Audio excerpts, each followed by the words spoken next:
राक्षसी जौन त्रिजटा ज्ञान में निपुण हरदम भगवान के सत्संग करे वाली रात के सपना देखले बड़ी। अपना सपना सरलंका के निश्चर्या के बुला के सुनाओ तरी कहली कि हे सखी रात को सपना देखनी, वो सपना में वो बांदर आई सरलंका के जरा के चल गई बा। सारा रात भी समझ के मिल गई। बड़ा भाव से सपना सुनाओ तब त्रिजटा कैसे।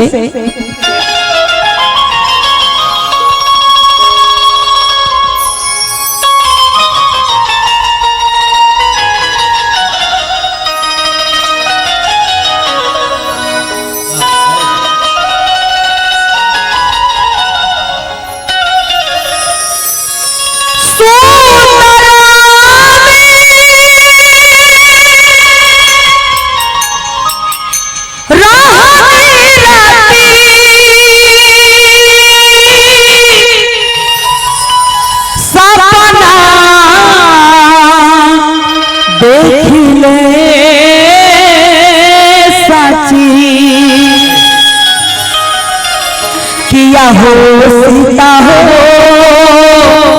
आहो सीता हो सपने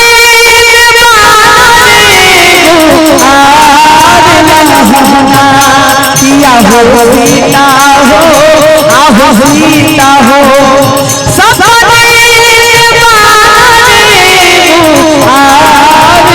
सीता हो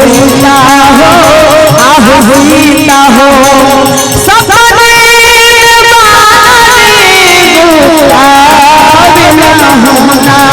किया हो सीता हो आहो सीता हो सपने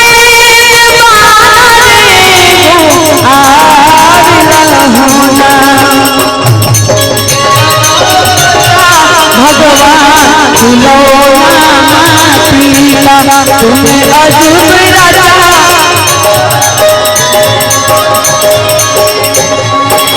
माटी का हो माटी का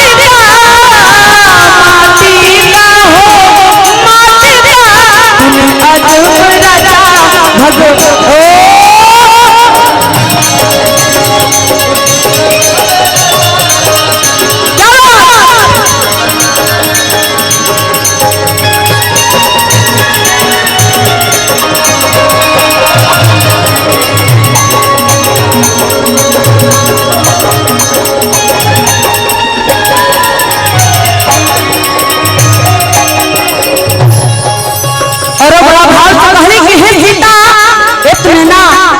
आगे का भोलू हो सुनाओ तनी कहली कि फल खाए के खइले सारा बगिया के उखाड़ के ठीक पहले बबुआ ठीक मार के मार गिरौले। कहली कि सुना फल तोड़ खाई गइले बगिया उजाड़ी दिहले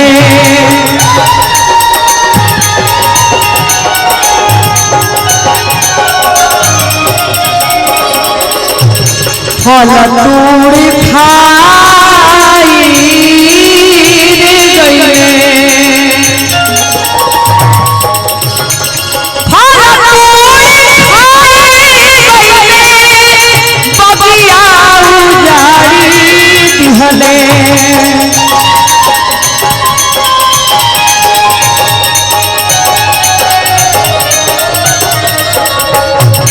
किया हो सीता हो आहो सीता हो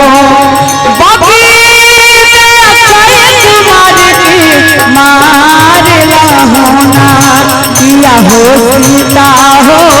आहो सीता हो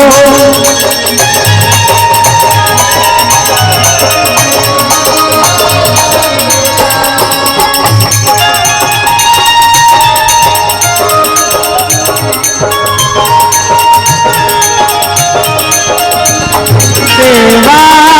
करूँगी तेरी दिल में रहूँगी तेरी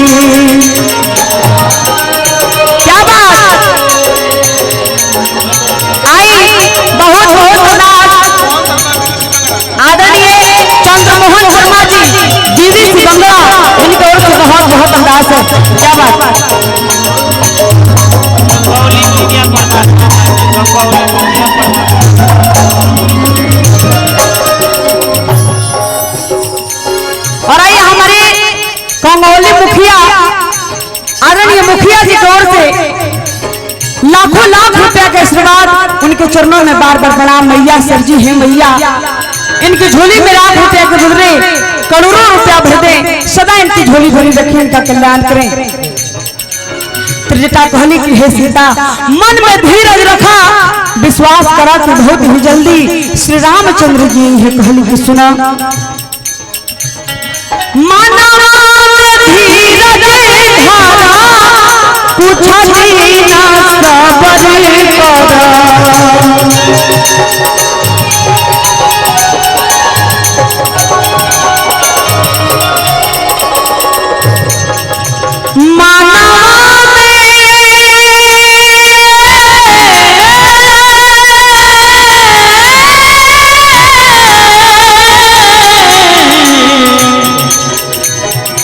मानवा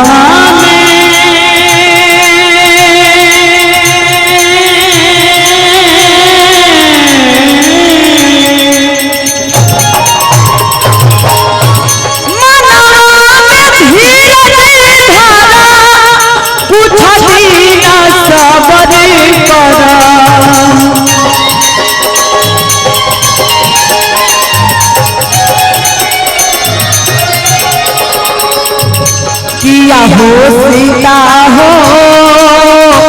आहो सीता हो, किया हो सीता हो आहो सीता हो,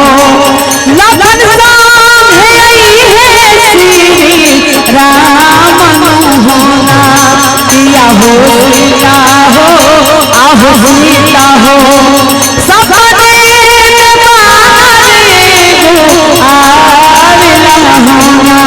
किया हो सीता हो आहो सीता हो, सपने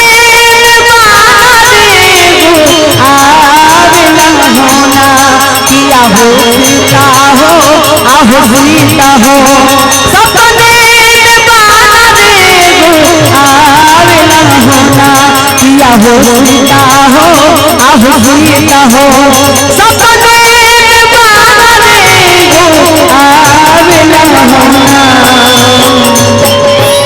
और आइए हमारे आदरणीय विनय भैया जिनकी ओर से